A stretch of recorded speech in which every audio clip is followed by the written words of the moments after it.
E aí, gente, tudo bem? Sejam bem-vindos aí a mais uma aula do nosso curso de osciloscópio. E hoje nós vamos aqui fazer uma análise de uma placa-mãe que não liga. Evidentemente, essa placa aqui ela está ligando, ela está perfeita, o funcionamento dela. E nós vamos utilizar ela em todo o nosso curso para ver ali quais são os principais circuitos, sinais que nós temos que fazer as medições, e isso de acordo com o defeito que a placa manifesta, né? Então, se a placa não liga, se a placa liga e desliga, se a placa liga e não dá imagem, temos que sempre trabalhar com, digamos assim, direcionado para o defeito. Então, aqui essa placa já está conectada, mas a primeira coisa que a gente vai ter que verificar em uma placa-mãe que não liga, observe que aqui eu já tenho um reparozinho que eu fiz, foi no circuito LVDS, tem uma trilha rompida aqui. Isso aqui é uma placa minha de testes. E observe também que eu coloquei dois fios aqui.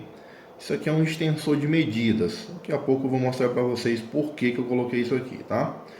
Mas, continuando aqui, a primeira coisa que a gente tem que analisar em uma placa-mãe que não liga, não é colocar ali o carregador e fazer primeiramente as medições ali do circuito primário, e sim verificar o primeiro circuito que funciona na placa, mesmo ela sem o carregador conectado. Que seria o que? Seria o circuito do RTC. Então é um circuito alimentado por essa bateriazinha aqui de 3 volts, que vocês podem ver. E o responsável nessa placa por esse circuito é esse cristal aqui, que seria o Y2, que vocês estão vendo aí na tela. Então a gente vai aterrar aqui a nossa ponteira. Vamos deixar aqui a ponteira aterrada próxima a ele. E a gente vai fazer aqui a medição. Vamos medir aqui primeiramente na saída dele. Observem aqui no osciloscópio que eu já tenho aqui uma forma de onda, né? No caso aqui era para ser uma senoidal, e a nossa frequência ela já está sendo representada aqui. Só que a gente pode melhorar esse gráfico aqui, né? Então, primeiramente, vamos diminuir aqui a tensão. Vamos deixar 200 mV. É essa tensão que vocês têm que utilizar para medir esse cristal. E ele está se movimentando muito na tela, se mexendo muito, né? Por quê? Porque a gente não conseguiu trigar esse sinal. Então, vamos aqui no menu de Trigger. Observe se ele está selecionado o canal 1. E vamos trigar isso aqui, ó. Pronto. Agora nós temos aqui a nossa frequência. Ela está oscilando aqui entre 32 e 33, tá? Isso é perfeito, tá normal. Como vocês podem ver aqui, nós temos em torno aí de 232 mV e um período de 30 microsegundos. Então, aqui está funcionando normal o circuito do RTC, e é o primeiro circuito a ser medido. Eu estou medindo aqui na entrada, observem a forma aqui dessa senoide. Vou passar agora para a saída. Então vocês podem ver que ela dá uma atenuadazinha aqui, ó, nos cantos, se vocês observarem. Então aqui nos cantos vocês vão ver que ela dá uma atenuada, e é sempre assim, a saída ela é um pouco diferente da entrada, mas é a mesma frequência.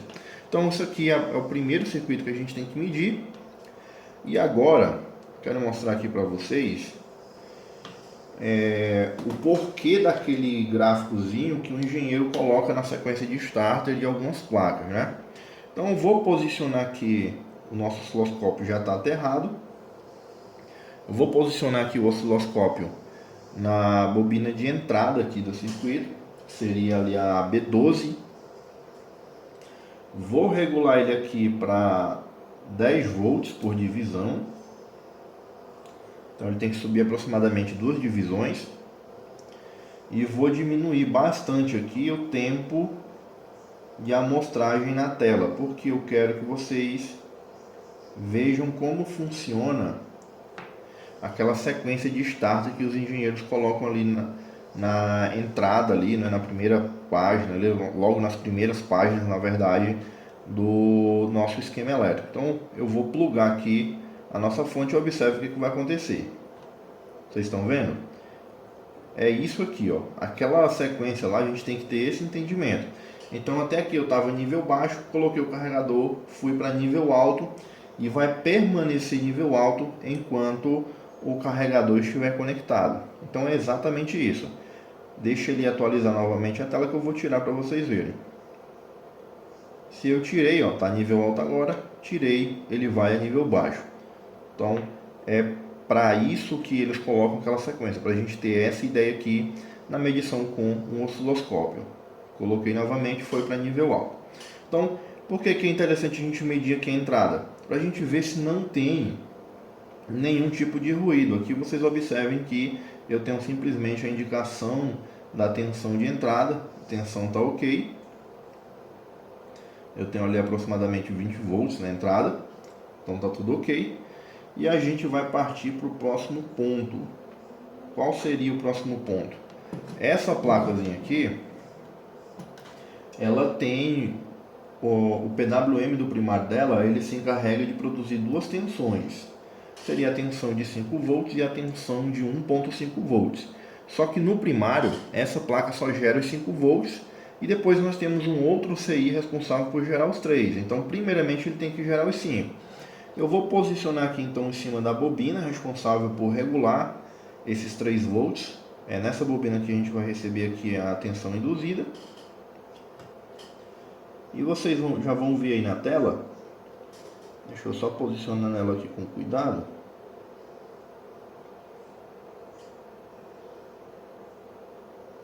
Vou diminuir aqui a tensão. Vamos deixar aqui 5 volts por divisão.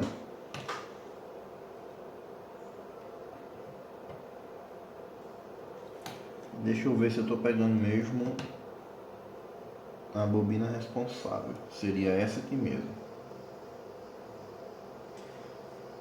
Então vamos dar aqui um...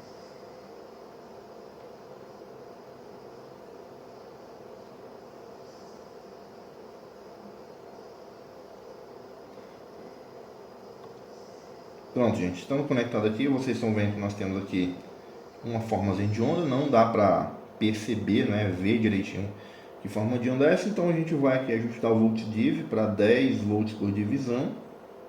Nós podemos aqui baixar um pouco a horizontal do canal 1 e vamos também aumentar aqui os volts por divisão.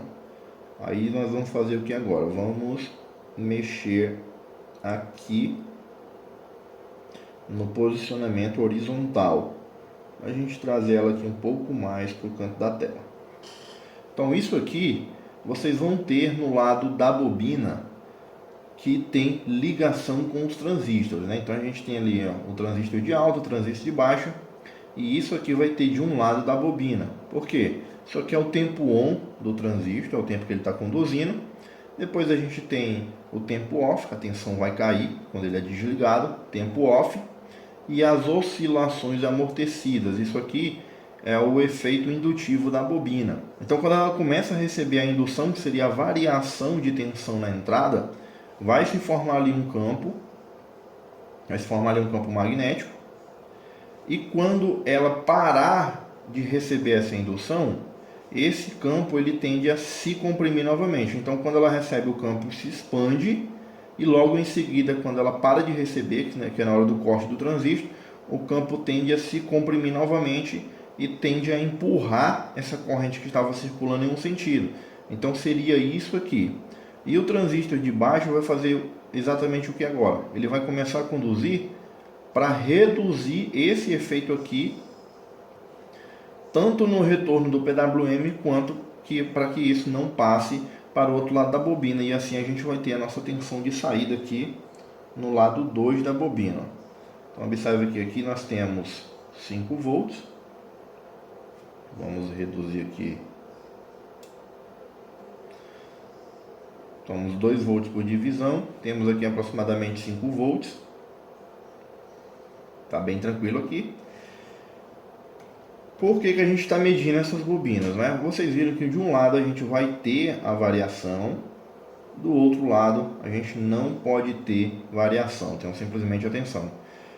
O osciloscópio vai nos ajudar nisso aqui, porque medindo com o multímetro a gente vai encontrar a tensão, de ambos os lados. Só que a gente não sabe como está a qualidade daquela tensão, se existe algum ruído, se existe alguma falha. Infelizmente o multímetro não tem como pegar isso. E para isso nós utilizamos o osciloscópio. Então observe que não existe ruído, não existe ripple, não tem nada de errado. Então essa fonte aqui ela está funcionando ok. Agora eu vou colocar aqui, vamos acionar aqui o canal 2 também. Vocês vão ver agora porque que eu coloquei aqueles pedaços de fio. Vou aterrar aqui tanto o canal 1 quanto o canal 2.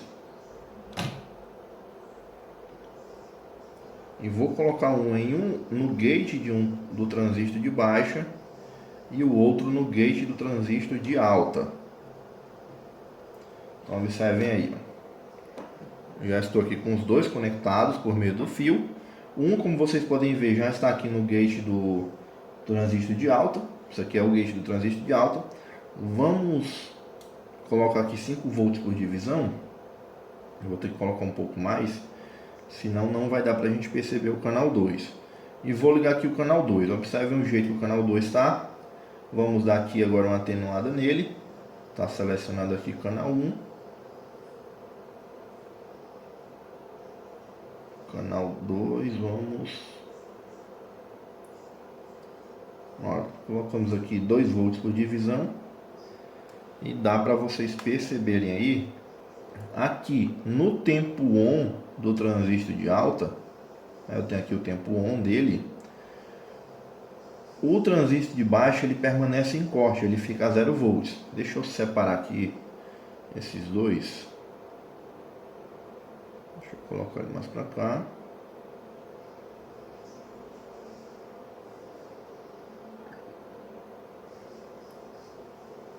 Pronto. Agora nós temos aqui, ó. Em amarelo nós temos o canal 1, gate do MOSFET de alta. Observe aqui, eu tenho o tempo ON dele. Depois ele vai cortar e temos aqui as oscilações amortecidas. Enquanto o transistor de alta está conduzindo, que seria esse ponto alto aqui, o transistor de baixa no canal 2 ele está em corte. Quando o transistor de alta corta, o transistor de baixa conduz.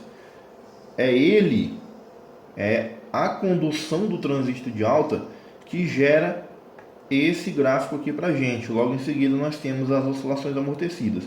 Então não importa a fonte, se é de 3,3, se é de 5 volts, se é de 1,5, não importa qual a fonte, sempre nós teremos essa configuração aqui. Inclusive em fontes push-pull de TVs, de som, não importa o tipo de fonte chaveada que você está analisando, a gente sempre vai ter essa configuração aqui. Quanto o MOSFET de alta conduz, o de baixo corta. Quando o de alta corta, o de baixa conduz. Sempre dessa forma. E do lado que estiver ligado em algum indutor ou transformador, nós teremos aqui também as oscilações amortecidas. Isso aqui sempre vai ser assim. Isso aqui é padrão, tem que funcionar assim. Vocês podem salvar essa forma de onda aqui, deixar gravado para vocês fazer comparativos com outras. E vocês podem fazer teste na fonte de 1.5, 1.05, podem fazer o mesmo teste lá no VCore. Enfim, vocês podem fazer aí os testes que vocês precisarem. Agora nós vamos passar aqui e vamos verificar como está funcionando a fonte de 3,3 volts. Então eu vou tirar aqui o canal 1, como vocês viram, vou tirar ele aqui e vou desabilitar também o canal 2, tá? Vamos ficar apenas com o canal 1 trabalhando aqui.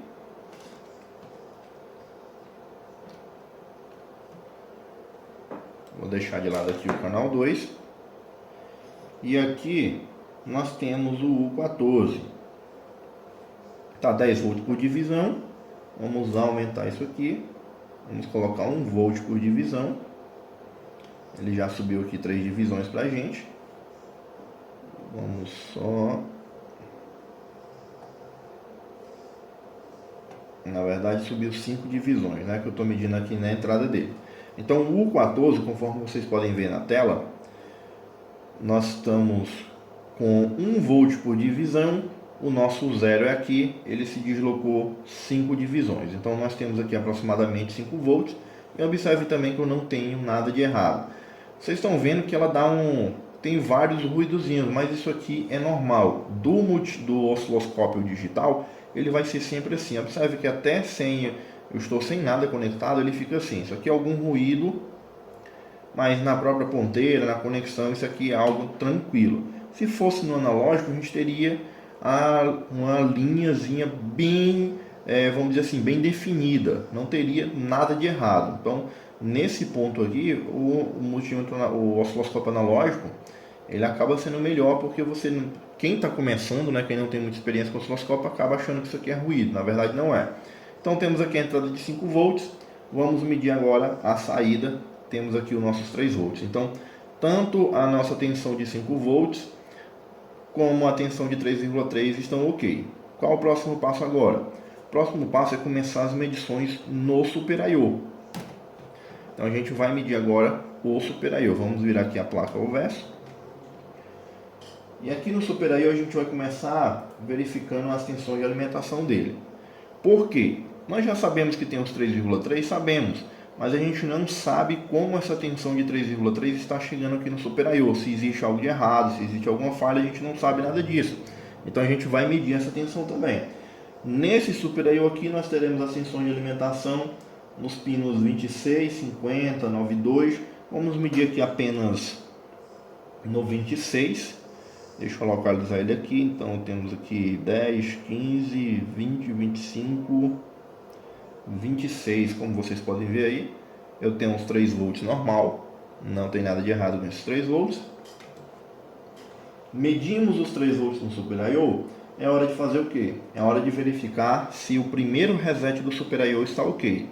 Nesse aqui, o reset ele recebe o nome de L-Reset e ele se encontra no pino 14. Então nós temos aqui 10, 15 e 14. Temos aí novamente 3,3, está ok. Mais uma vez, por que a gente está medindo com o osciloscópio? Porque se você medir com o multímetro e está tudo ok, você não conseguiu achar nada de errado, e ainda assim a placa não liga, você vai ter que fazer ali novamente uma verificação com o osciloscópio, porque no osciloscópio vai apresentar se existe alguma falha. Super I/O tem um reset, tem. Qual o próximo passo? Vamos verificar se o ACI desse Super I/O está ok, se está chegando aqui certinho, se não está falhando, porque muitas vezes o ACI com o multímetro ele não apresenta nada, mas se você medir com o osciloscópio, você vai ver que está falhando. Ele fica oscilando, por exemplo, 3,3, cai para 1, sobe para 2. Então, para a gente ter essa certeza, o osciloscópio vai nos guiar nisso aqui. Então, o ACI dessa placa ele é chamado API e ele está localizado no pino 18. Então, temos aqui 10, 15, 20.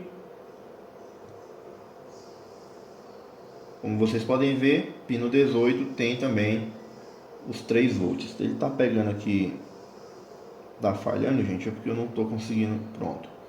Então temos aí os nossos 3 volts, não tem oscilação alguma e até aqui está ok. Chegamos no ACI, é hora de verificarmos aqui o botão de power. Então vamos mudar aqui novamente. Observe que aqui a gente está com 1 volt por divisão. Eu vou encostar aqui agora no polo positivo do botão. Observe que a seta sumiu da tela. Eu tenho aqui a indicação de mais ou menos 7 volts. Isso acontece por quê? Porque faltaram divisões, já que cada uma vale apenas 1 volt, né? Então a gente vai aumentar isso aqui. Colocamos aí 2 volts por divisão. Temos aproximadamente 9,36 volts no botão de power. Novamente eu vou aumentar aqui o tempo.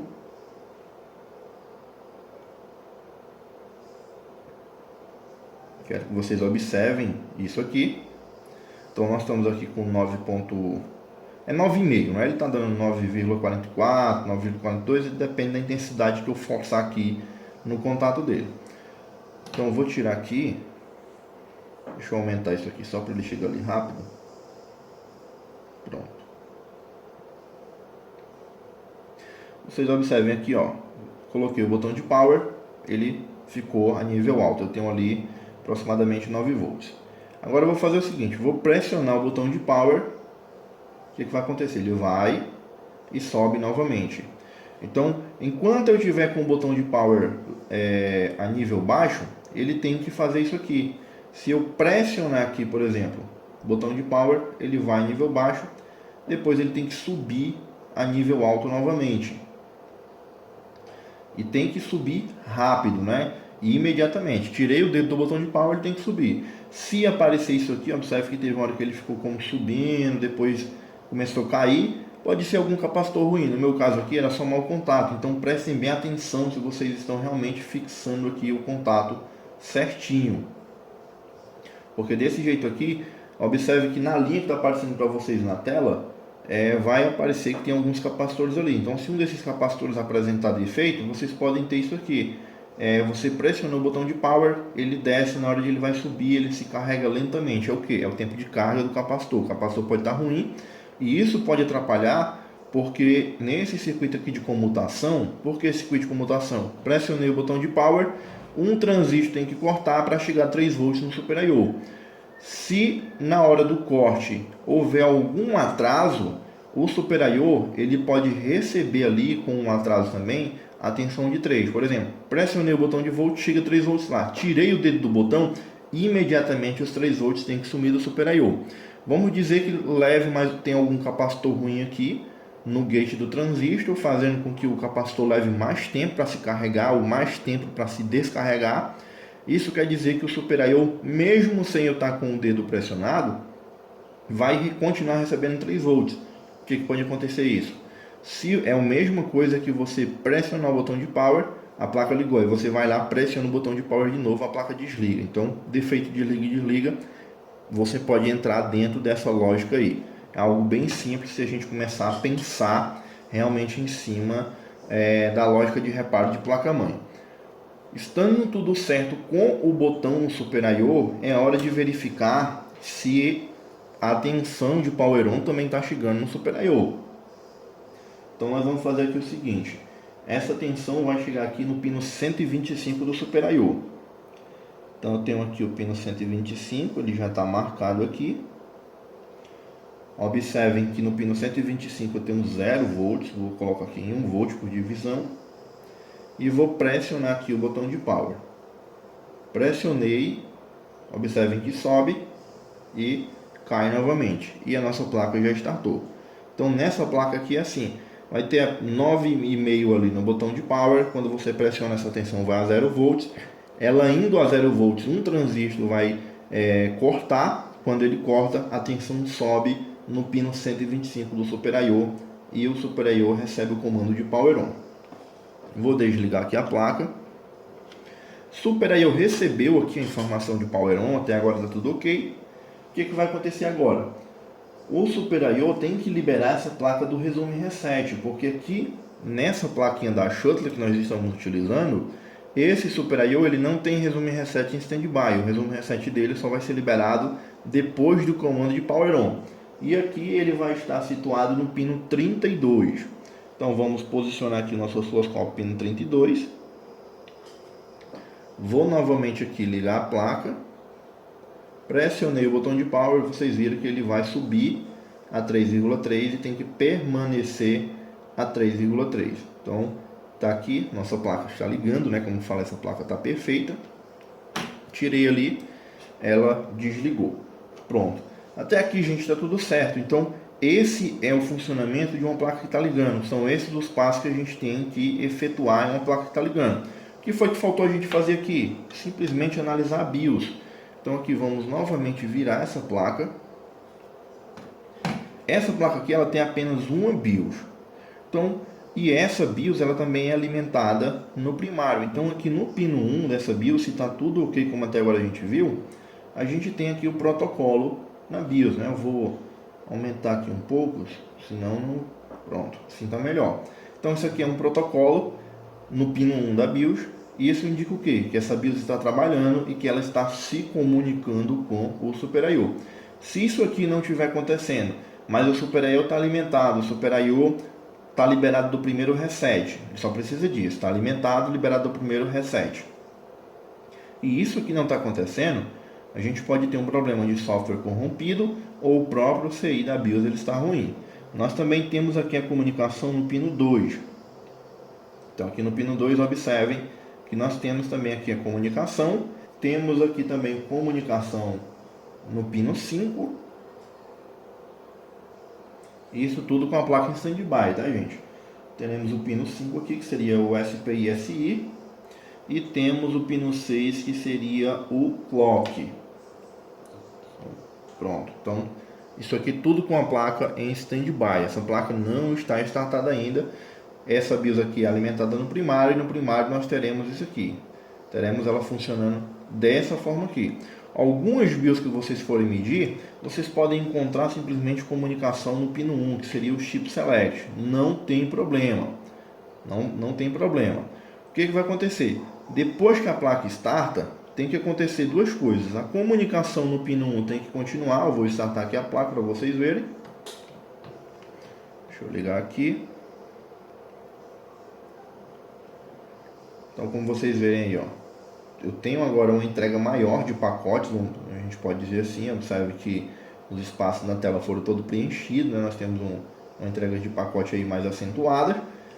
Teremos aqui pino 2 trabalhando do mesmo jeito, pino 5 e também o pino 6. Então esses aqui tem que continuar funcionando, independente dela estar em standby ou dela estar startada. No pino 2, quando vocês pegarem uma placa-mãe, perdão gente, no pino 1, quando vocês pegarem uma placa-mãe que tem duas BIOS, normalmente o pino 1, o pino 8 e o pino 7, em placas-mães que tem duas BIOS, a BIOS de maior tamanho ela não é alimentada no primário, normalmente ela é alimentada só no secundário. Depois que a placa starta, vocês têm que fazer essa mesma medição nela. Então em standby, placa-mãe que tem duas BIOS, apenas uma das BIOS vai ser alimentada e a comunicação vai ser somente com essa. Normalmente é a BIOS de menor tamanho, pois é o que a gente chama de BIOS EC. Nessa BIOS vocês vão ter trabalho aqui no pino 1, na entrega de protocolo, a alimentação no pino 8, a alimentação no pino 7, que é o hold, que seria o reset da BIOS. Depois que a placa for startada, é que a segunda BIOS vocês vão encontrar também os mesmos protocolos. Se vocês, por exemplo, medirem o pino 1 da BIOS e tiver simplesmente uma tensão aqui, igual essa que está aparecendo na tela, vocês não têm a BIOS trabalhando, a BIOS não está trabalhando. Então vai desde o CI com problema a uma regravação de BIOS. E terão também que verificar se o circuito gerenciador de clock está funcionando, que a gente vai ver isso aí nas próximas aulas. Então, gente, é bem tranquilo, bem fácil da gente analisar isso aqui, não tem muito segredo.